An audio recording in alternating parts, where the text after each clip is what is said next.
Hello বন্ধুরা, Krishna's daily cooking YouTube চ্যানেলে সকলকে স্বাগত। আজকে আমি এই ভিডিওতে এঁচোড়ের দারুণ টেস্টি একটা রেসিপি নিয়ে চলে এসেছি। সেটা হলো এঁচোড় ভাজার রেসিপি। তো তার জন্য সবার প্রথমে এঁচোড়টাকে কেটে নেব।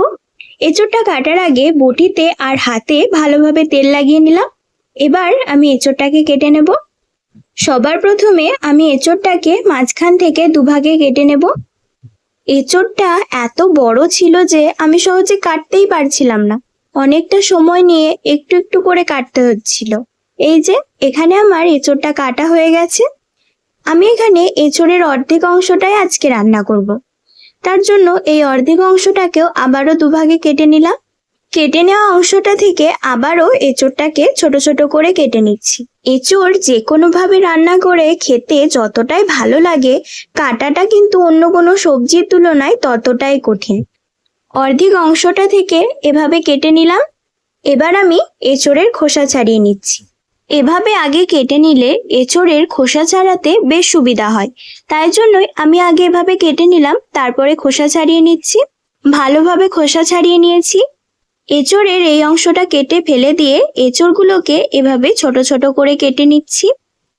এঁচোড়গুলোকে ছোট ছোট করে কেটে নিলে ভাজার সময় বেশ ভালোভাবে এঁচোড়গুলো ভাজা হয়। এখানে আমার কিছুটা এঁচোড় কাটা হয়ে গেছে। আমি বাকি এঁচোড়গুলো কেটে নিচ্ছি। বাকি এঁচোড়েরও আমি খোসা ছাড়িয়ে নিচ্ছি। এঁচোড় কেটে ভালোভাবে ধোয়া হয়ে গেছে। এবার আমি রসুনের খোসা ছাড়িয়ে নিচ্ছি।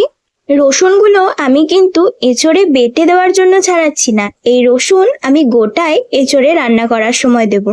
ওভেনে কড়াই বসিয়ে পরিমাণ মতো জল দিয়ে দিচ্ছি।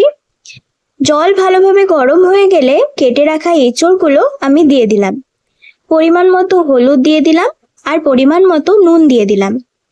ভালোভাবে একবার নেড়ে নিচ্ছি যাতে সমস্ত কিছু ভালোভাবে মিশে যায়। এবার আমি কিছুক্ষণ ঢাকা দিয়ে রাখবো। কিছুক্ষণ পর ঢাকা খুলে আবারও ভালোভাবে নেড়ে নিচ্ছি। এঁচোড়টা এখানে প্রায় সেদ্ধ হয়েই এসেছে। সামান্য পরিমাণ চিনি আমি এঁচোড়ের মধ্যে দিয়ে দিলাম। এবার একবার আবারও ভালোভাবে নেড়ে নিলাম। এঁচোড়টা ভালোভাবে সেদ্ধ হয়ে গেলে আমি এবার জল থেকে তুলে নিচ্ছি। এরপর কড়াইয়ে পরিমাণ মতো সর্ষের তেল গরম করে নিয়ে জিরে ফোড়ন দিয়ে দিলাম। সেই সঙ্গে রসুন আর শুকনো লঙ্কা দিয়ে ভালোভাবে নেড়ে নিয়ে রসুন শুকনো লঙ্কা ভালোভাবে ভেজে নিচ্ছি। রসুন আর শুকনো লঙ্কা লাল করে ভেজে নিলাম। এবার আমি সেদ্ধ করে রাখা এঁচোড় তেলের মধ্যে দিয়ে দিলাম। এঁচোড় দিয়েও ভালোভাবে উল্টে পাল্টে নেড়ে এঁচোড়টা ভেজে নিচ্ছি। কিছুক্ষণ পর আবারও এঁচোড়টা ভালোভাবে উল্টে পাল্টে নেড়ে নিচ্ছি যাতে সমস্ত এঁচোড়গুলোই ভালোভাবে ভাজা হয়। এই দেখুন এঁচোড়টা কেমন বেশ সুন্দর ঝরঝরে ভাজা হয়ে গেছে। এখানে আমার কোনো রকম মশলা বাটার ঝামেলা ছাড়াই এঁচোড় ভাজা রান্না করা হয়ে গেছে। এবার আমি এঁচোড় ভাজা প্লেটে তুলে নিচ্ছি। এই যে এখানে আমার এঁচোড় ভাজা হয়ে গেছে। এবার মুসুর ডাল, পাঁচ তরকারি আর গরম ভাতের সঙ্গে এই এঁচোড় ভাজা পরিবেশন করে নিতে পারলেই হলো। আশা করছি আপনাদের এই এঁচোড় ভাজা রান্নার ভিডিওটি ভালো লেগেছে। যদি ভিডিওটি ভালো লেগে থাকে তাহলে অবশ্যই একটি লাইক করবেন আর আমার চ্যানেলটিকে সাবস্ক্রাইব করবেন আরও নতুন রান্নার ভিডিও দেখার জন্য। আর ভিডিওটি দেখার জন্য ধন্যবাদ।